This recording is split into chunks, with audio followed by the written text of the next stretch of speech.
Today is the feast of Mary Magdalene, one of my very favorite saints.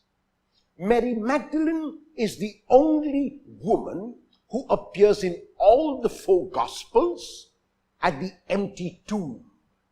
In the Gospel of Mark, she goes along with 2 other women to roll the stone back to anoint the body of Jesus.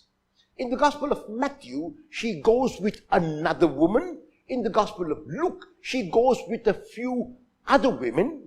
But in the Gospel of John, she is the only woman mentioned who goes to the tomb early in the morning on the first day of the week, which is Sunday. Mary sees that the stone has been rolled back, makes up her mind about what may have happened, and runs to tell Peter and the beloved disciple that they have taken the Lord out of the tomb. She is presuming, she is assuming without even having the facts. Peter and the beloved disciple come running to the tomb. Peter goes into the tomb, followed by the beloved disciple, and they find that the body of Jesus is not there, but the cloths which were used to wrap the body of Jesus are still in the tomb. This is an indication to them that Jesus has left death behind.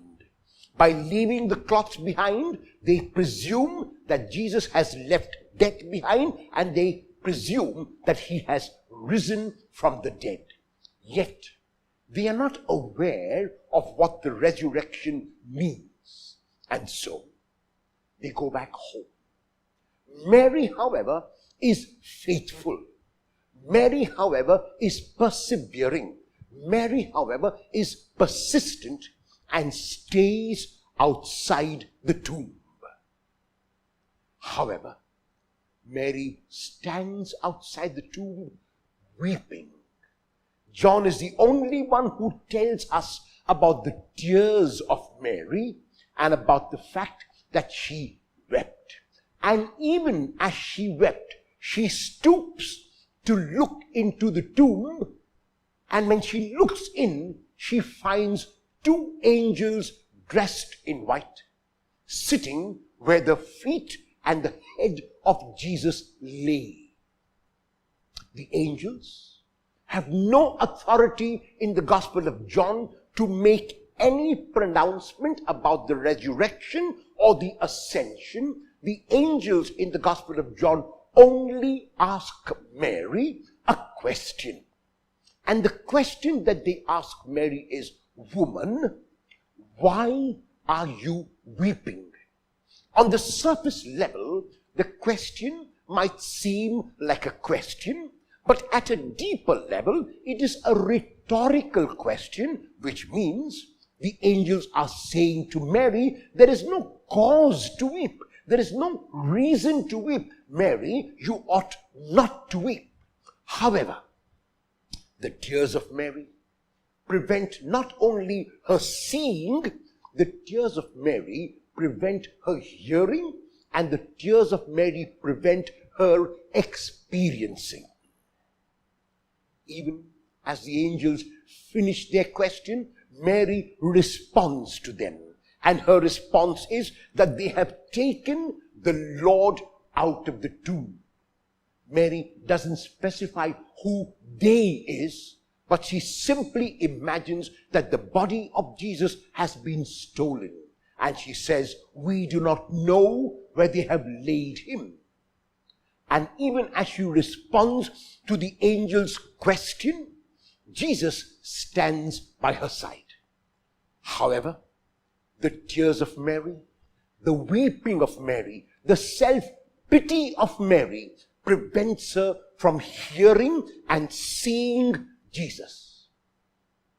Her eyes are kept from recognizing Jesus. And Jesus repeats the question of the angels and adds another. He says to her, "Woman, why are you weeping? Tina zeteis." Tina Zetes in English means, whom are you looking for?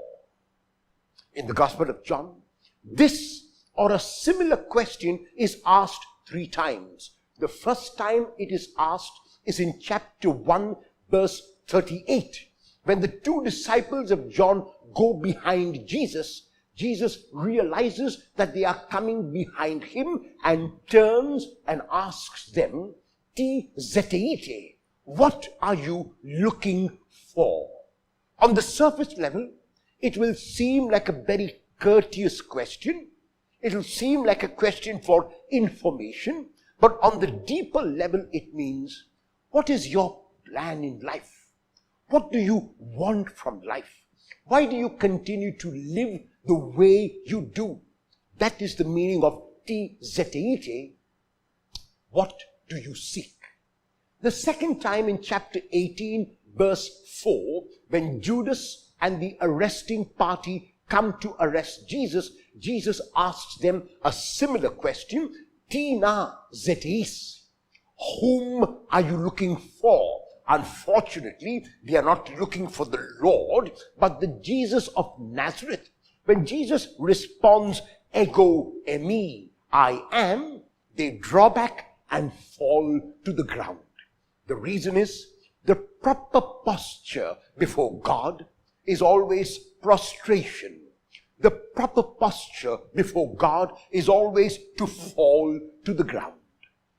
The third time this question is asked is to Mary Magdalene when Jesus asks her, Tina zetes. He repeats the question of the angels, woman, why are you weeping? And the first question that the angels ask, whom do you seek? Now Mary wants the dead Lord. She does not want the risen Jesus. So Mary thinks that Jesus is the gardener. Now why did Mary think that Jesus was the gardener? Why did she not think that he was a watchman? Why did she not think he was a stranger? Why did she not think he was anyone else? The reason is because Mary's heart was saying that only a gardener could fulfill her wishes. Only a gardener could fulfill what she wanted. Only a gardener could satisfy her need at this time. And though she looks at Jesus, the tears prevent her from seeing correctly, and she sees Jesus as a gardener, as one who could fulfill what she wanted. And what did she desire? She desired the dead Jesus. She desired the Jesus who was laid in the tomb. And so she says to Jesus, whom she thinks is the gardener, Sir, if you have taken him away, tell me, and I will go and get him. But what would Mary do, does she imagine, with the dead body of Jesus? Would she sit with the dead body? If yes, then for how long? How long could she sustain that vigil over a dead body? So Mary is talking from emotion. Mary is not talking from reason. And the emotion, unfortunately, is not the emotion of love. It is the emotion of craving, the emotion of desire, the emotion of selfishness, and the emotion of self-pity. Jesus has asked her 2 questions, and Mary has not recognized him, nor has she recognized his voice.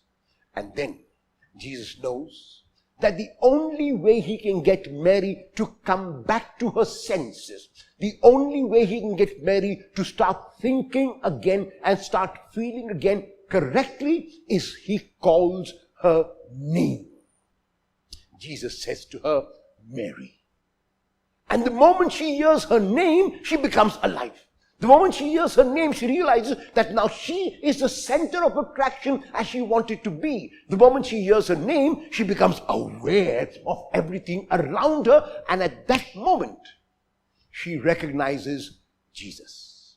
There are some who say that the reason why Mary recognized Jesus is because only he called her in that manner, and that is not the way to interpret this text, because John does not tell us anything about the inflection in the voice of Jesus. John does not tell us anything about how Jesus called her name. John doesn't say, for example, and Jesus called her endearingly Mary. If he did that, then one could understand that the reason why Mary recognizes him is because he called her in that way, in that unique way, in that special way. But John says nothing of this sort.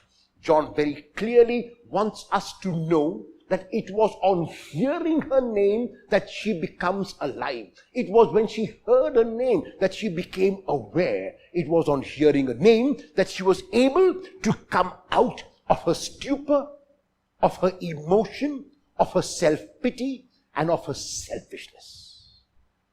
And even then, Mary has not come out fully, because she runs to the Lord and holds him and will not let him go. Even though the text does not say it, Mary seems to be telling the Lord, I have got you now, you are mine and mine alone, and I'm not going to let you go. I cannot share you with anyone, you are my possession. And the Lord has to gently chide Mary. The Lord has to tell her to let him go. And the word that Jesus uses is hapto, which means, Mary, do not hold on to me. Jesus doesn't tell Mary not to touch him. He says, Mary, do not hold on to me. You have to let me go. You have to get used to my presence in a new way.